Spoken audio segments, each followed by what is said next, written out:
Allt frá upphafi mannkyns hafa menn reynt að komast að því hvað tekur við eftir dauðann. Margir hafa efast að slíkt sé yfirleitt hægt, en svo eru aðrir sem telja að vissir einstaklingar geti náð sambandi við hina látnu og borið þeim sem lifa boð frá öðru tilverustigi, handan dauðans. Árið 1939 voru manni í Reykjavík færð slík skilaboð sem síðar áttu eftir að fela í sér lausn á einu sérkennilegasta sakamáli aldarinnar á Íslandi.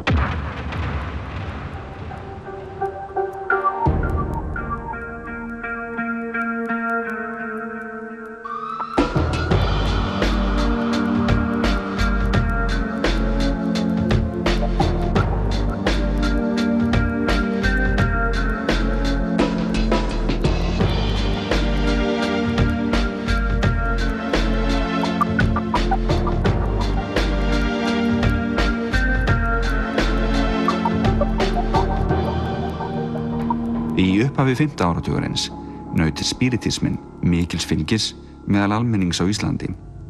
Fylgjendur spiritisma töldu að menn gætu komist í samband við framliðina og þá í gegnum miðla. Samkvæmt spiritisma voru miðlar fólk sem gætt var þeim eiginleikum að geta fallið í dásvefn og kallað fram dulræn fyrirbyrði sem hinir framliðinu beittu til að gera vart við sig meðal lifenda. Sem dæmi slíkt voru tal anda gegnum miðla, hreyfing hluta án þess að nokkur kæmi þar nærri og loks líkamningar, en með því var átt við það að andar tækju á sig mannsmynd í efni sem kallað var útfrimi. Helstu forgöngumenn spiritismans voru þjóðfrægir og virtir menn.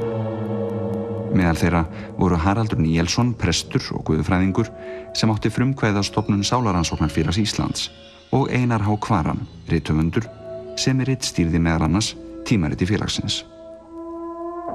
Á þessum tíma voru ýmsir starfandi miðlar í Reykjavík. Flestir voru þeir karlmenn, en sá miðill sem á þessum tíma var hvað mest umtalaður og vinsælustur í bænum var þó kona, Lára Ágústsdóttir að nafni.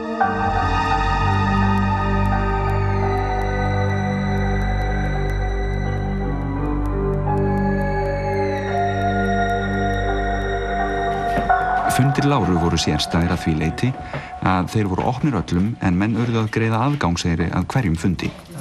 Líkamninga fyrirbrigðin á fundum Láru þóttu mjög raunveruleg og þóttust margir sjá í þeim sönnun þess að hún væri gætt yfirnáttúrulegum hæfileikum og að látið fólk birtist í raun og veru á fundum hennar. Frægð Láru barst meira að segja út fyrir landsteinana og haustið 1937 fór Lára í boði alþjóða Sálarannsóknarfélagsins til London sem hafði haft spurnir af miðilshæfileikum hennar. Af þeirri ferð fór ýmsum sögum í bænum en Lára bar sjálf að mikla sigurför hefði verið að ræða.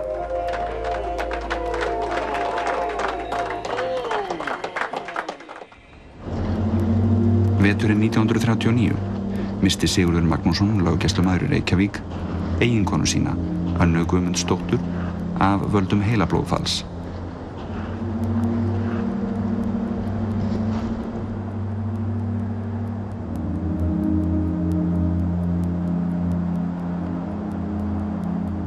Sigurður syrgði konu sína mjög, en þau hjónin höfðu eignast 2 börn sem voru kornung þegar móðir þeirra féll frá.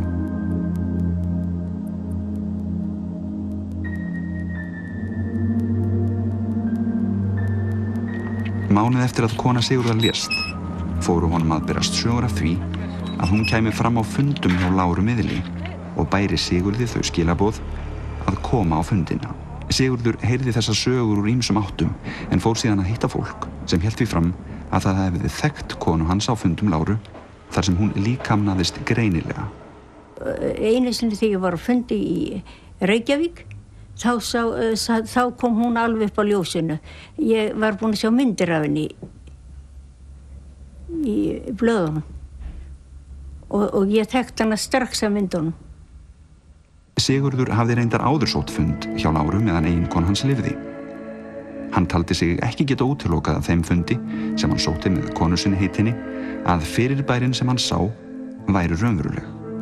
Kona Sigurðar, Anna, hafði hins vegar ekki verið á sama máli og trúði ekki að það sem fyrir augu bar á fundum Láru væri yfir náttúrulegs eðlis. Var þetta þeim oft deiluefni. Sigurður tók ekki mark á sögum fólks af eiginkonu sinni. Engu að síður sóttu sögurnar á Sigurð og sagði hann seinna meir að sér hafi smám saman orðið ljóst að hann yrði að taka einhverja ákvörðun í málinu. Hann segir sjálfur svo frá. Ég ákvað að fara. Staðráðin í að viðurkenna það eitt sem satt væri og rétt. Staðráðin að gera allt sem í mínu valdi stæði til að grafast fyrir eðli fyrirbrigðanna. Staðráðin í að hafa drengskap til að viðurkenna þau ef ég væri sannfærður að þau gerðust. En að sjálfsögðu staðráðin í því að fletta hlífðalaust ofan af miðlunum ef ég geti staðið hana að svikunum. Í kjölfar þessa mætti Sigurður á fund hjá Láru í desembermánuði árið 1939. Sigurði var vísað til sætis í stofu þar sem fundargestir sátu og biðu miðilsins. Skömmu síðar kom miðillinn inn.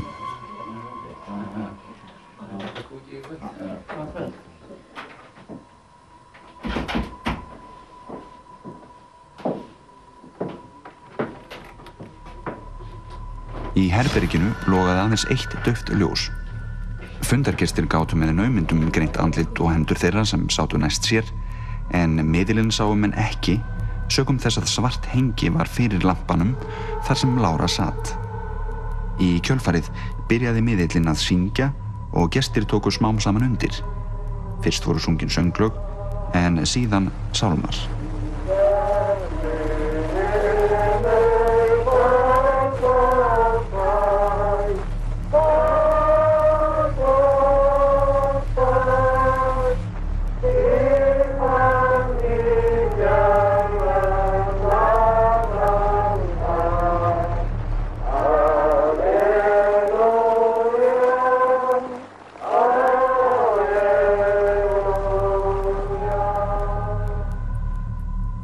Allt í einu heyrðist annarleg rödd frá miðlinum, rétt eins og eitthvað væri að brjótast í hálsi miðilsins.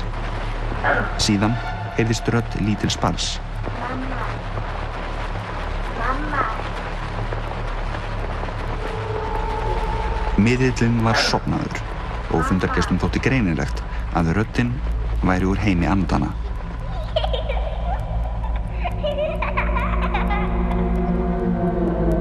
Skömmu seinna hvarf þessi andi og fleiri birtust í kjölfarið.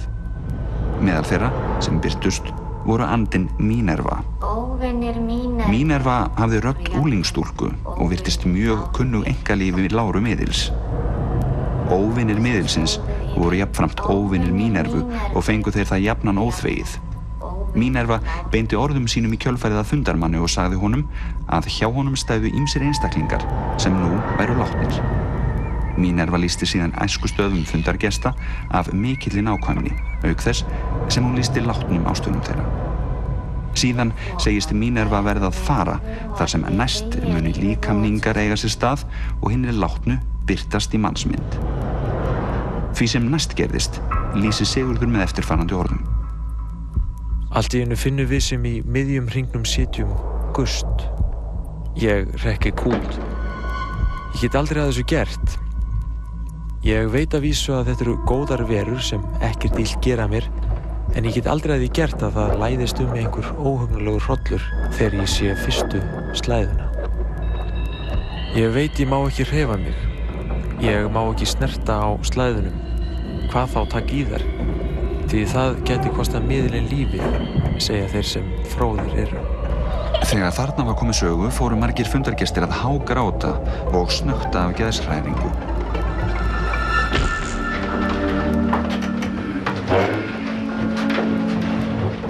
Klukkan 11 lauk fundunum. Miðillinn spurði fólkið hvernig fundurinn hefði gengið, en síðan hélt hver til síns heima.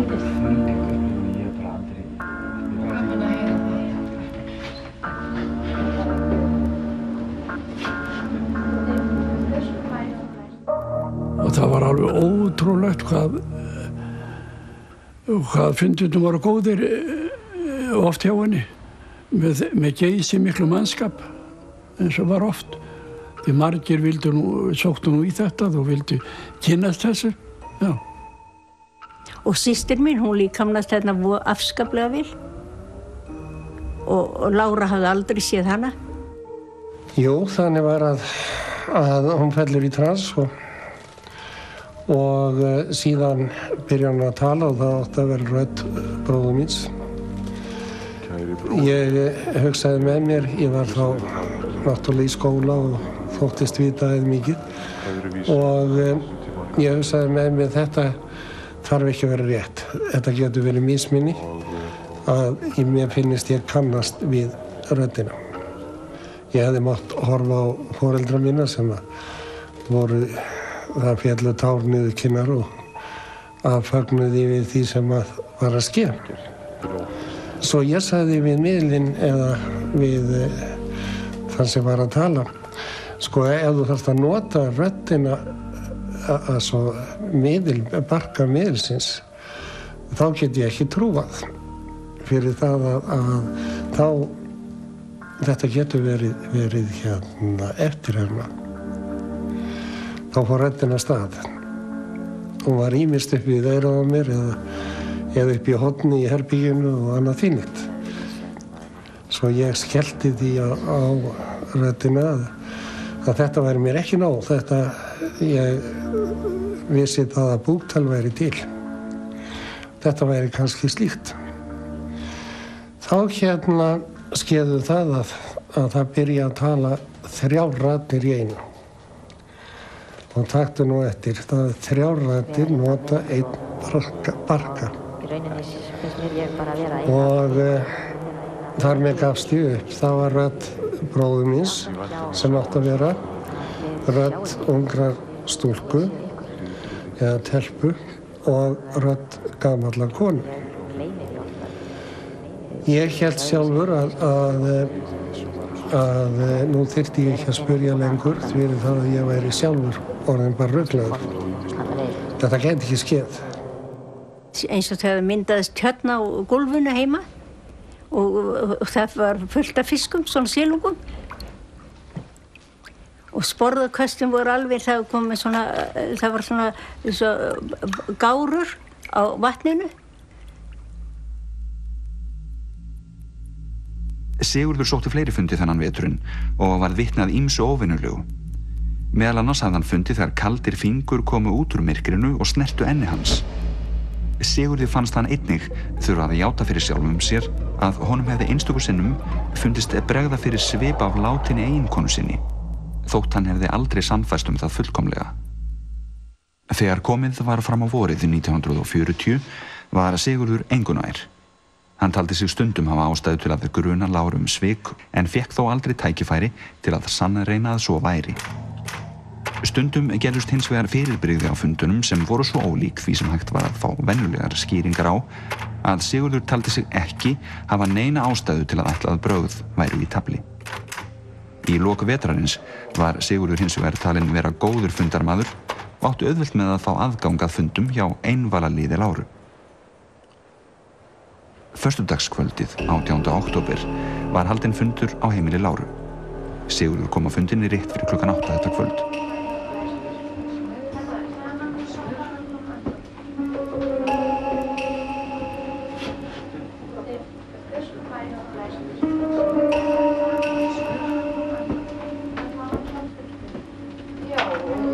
Í fundarherberginu voru 3 gestir komnir.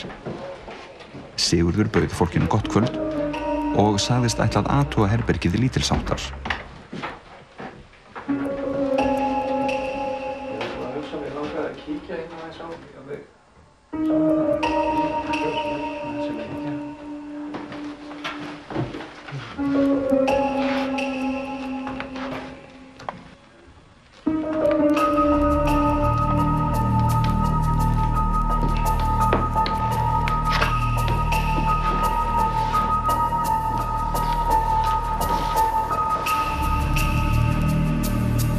Undir skápnum fann Sigurður pakka sem í var ljósleitt hvítt efni.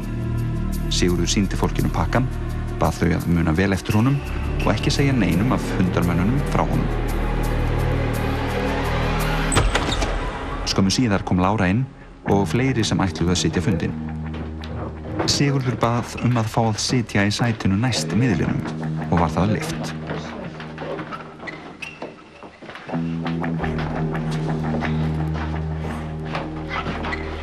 Ljósin voru síðan myrkvuð og fundurinn hófst.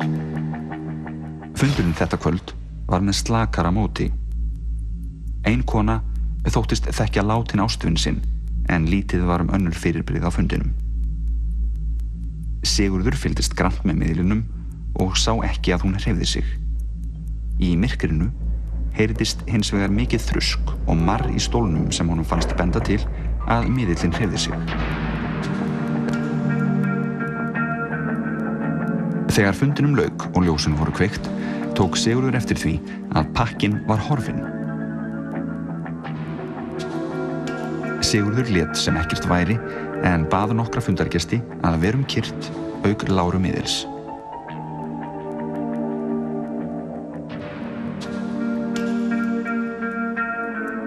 Sigurður gekk að skápnum og fann pakkan en þó mun lengra undir skápnum en hann hafði verið. Þegar Sigurður tók upp pakkan kom annað og meiri ljós. Slæðurnar sem áður hafði verið pakkað inn í gardínutauið voru nú komnar utan gardínurnar, þannig að greinilegt var að það hreyft hafði verið við pakkanum á meðan á fundinum stóð. Sigurður rakti innihald pakkan sundur og sýndi viðstöddum. Hann spurði Láru hvort hún kannaðist við þessa hluti. Hún neitaði því og sagðist aldrei hafa séð þá fyrr, auk þess sem hún neitaði því að hafa hreyft við þessu á fundinum. Í framhaldinu tók Sigurður saman skýrslu þar sem hann rakti niðurstöður rannsóknar sinnar á miðilsstarfsemi Láru. Hann taldi einsýnt að Lára væri svikamiðill af versta tagi og að hún hefði notað slæðurnar til þess að telja mönnum trú að yfirnáttúruleg fyrirbæri væru á ferð. Í lok skýrslu sinnar segir Sigurður orðrétt: Þessi svikamilla Láru sem malar henni fé úr vösum auðtrúa fólks er eitt hið anstíkilegasta fyrirtæki sem ég þekki og ástæða til að stöðva rekstur þess. Skýrsla Sigurðar olli uppnámi í bæjarlífinu og stríðsfréttir blaðanna viku til hliðar fyrir þessum stórtíðindum. Í kjölfar þessa var málið tekið til opinberrar rannsóknar. Lögreglan gerði húsleit hjá Láru og fundust þar slæður sem Sigurður hafði séð á fundunum. Við yfirheyrslur hjá lögreglu sagði þáverandi sambýlismaður Láru frá því að hann hefði búið með henni í 2 ár og fyrst sinn verið sannfærður að Lára væri ekta miðill. Veturinn áður hefði það hins vegar gerst á fundi að hann hefði þreifað í stólnum sem Lára átti að sitja í þegar líkamningarnir voru frammi á gólfinu og fundið að stóllinn væri auður. Sambýlismaðurinn sagði einnig að raddirnar sem heyrðust á fundum Láru væru frá henni sjálfri komnar og hefði hún stundum leyft sér að heyra raddirnar utan funda.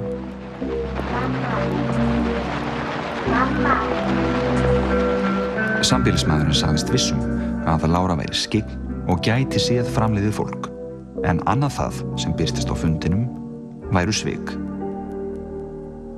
Á miðilsfundum Láru huldi myrkur að mestu leyti það sem framfór og því átti ímyndunarafl gestanna auðvelt með að fylla upp í það sem þeir jafnvel óskuðu sér að sjá. Við rannsókn málsins komst Sigurður að því að nokkrum árum áður hafði fengist leyfi til að taka myndir af fundum Láru sem áttu að sanna að yfirnáttúruleg fyrirbæri hefði átt sér stað. Þegar leifturblossi ljósmyndavélarinnar lýstu upp herbergið, blasti þetta hins vegar við. Líkamningur þessi reyndist kúnstugt fyrirbrigði og eftir að hafa skoðað myndirnar og rætt við þann sem lánaði þær, taldi Sigurður sig hafa ástæðu til að ætla að líkamningurinn á myndunum væri barnung dóttir Láru, Ragnheiður að nafni. Í samtölum við lögreglu greindi Ragnheiður frá því að móðir sín og fyrrverandi sambýlismaður hennar, Þorbergur, hefðu málað hana og klætt upp fyrir fundi.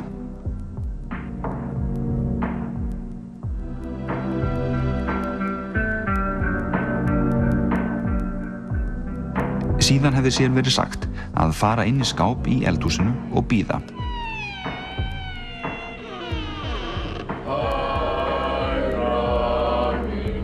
Svo þegar hún heyrði sérstakan sálm, átti hún að koma inn í fundarherbergið og setja sig í ýmsar stellingar fyrir áhorfendur.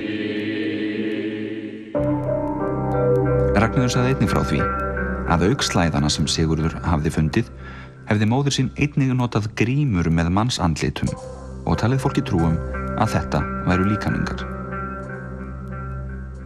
Þessu hafði verið komið fyrir í leynihólfi undir stól sem Lára sat í á fundunum, en þannig gat Lára tekið upp hvoru tveggja án þess að mikið bæri á. Við rannsókn málsins kom fram að 2 fyrrverandi sambýlismenn Láru, Þorbergur og Kristján, hefðu útbúið stólinn í þessu skyni. Lára var einnig sögð hafa beitt öðrum aðferðum við svikin. Meðal annars átti hún að hafa notað vasaljós til að lýsa upp slæðurnar á fundunum. Við yfirheyrslu lögreglu sagðist Lára hafa uppgötvað miðilshæfileika sína þegar hún var í vist hjá Einari Kvaran, rithöfundi, sem hefði hvatt sig til að nota þá.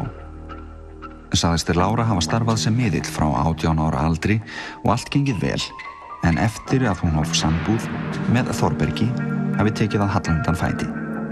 Samband þeirra hefði verið stormasamt og heimilislífið erfitt og hefði það leitt til þess að henni fór að ganga verr á fundum.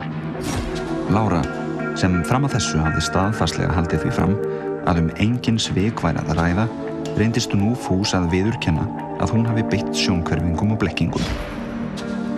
Hún sagði að Þorbergur hefði stungið upp á því að hún beitti brögðum á fundunum. Hún hefði ekki viljað það fyrst, en að lokum hefði hún látið til leiðast og farið að nota slæður og grímur á fundunum. Lára sagðist ekki gera sér grein fyrir því hversu miklar tekjur hún hefði haft af starfseminni, en nokkrir fundir voru haldnir í viku hverri og hefðu fundargestir yfirleitt verið á bilinu 10 til 20, stundum fleiri. Þrátt fyrir þetta hélt Lára fast við það að á fundum hennar gerðust fyrirbrigði sem ekki voru svikin. Við yfirheyrslu kom einnig fram hvað raunverulega hefði gerst í för Láru til London 3 árum áður. Láru hafði verið boðið út fyrir tilstilli alþjóða sálarannsóknarfélagsins sem tók að sér að greiða kostnað við ferð hennar og uppihald. Kvöld 1 hefði Lára síðan haldið fund í London. Fátt gerðist á þessum fundi sem kalla mætti yfirnáttúrulegt, nema það að einhverjar slæður birtust. Skyndilega voru ljósin kveikt og Láru skipað að koma afsíðis til sérstakrar rannsóknar. Leitað var á Láru en ekkert grunnsamlegt fannst, en þrátt fyrir það neituðu aðstandendur sýningarinnar að greiða nokkuð af kostnaðinum við dvöl og heimferð hennar. Gáfu forstöðumenn þær yfirlýsingar að engin ekta dularfull fyrirbrigði hefðu sést á fundunum.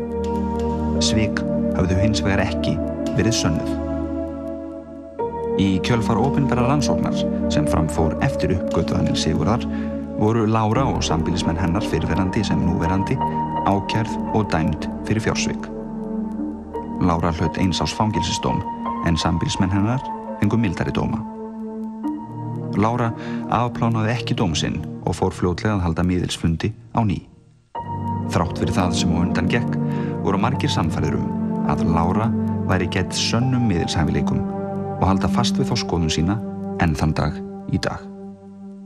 Að við skulum ekki efast hæfileikana.